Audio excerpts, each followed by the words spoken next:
দুই দশক পর কার্ডিফের স্মৃতি ফিরিয়ে আনলো মিরপুর। প্রথমবার দেশের মাটিতে ক্রিকেট পরাশক্তি অস্ট্রেলিয়াকে হারালো টাইগাররা। ব্যাটে বলের অনন্য নৈপুণ্যে ম্যাচ সেরা মোসাদ্দেক। ইসলামী ব্যাংকের রদবদল ও গ্রাহক বিক্ষোভে উত্তপ্ত সংসদ। স্বরাষ্ট্রমন্ত্রী ও জামায়াতের আমিরের সাথে বিতর্ক। তরুণ উদ্যোক্তাদের জন্য বাজেটে সুখবরের আশ্বাস অর্থমন্ত্রীর।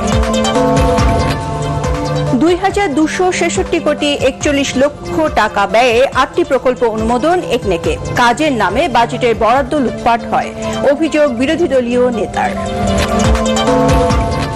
রামিসা ধর্ষণ ও হত্যা মামলার যাবতীয় নথি উচ্চ আদালতে। সুপ্রিম কোর্টের আলাদা সচিবালয় প্রতিষ্ঠায় হাইকোর্টের রায় আপিল বিভাগে স্থগিত। শুনানি ১৬ জুন।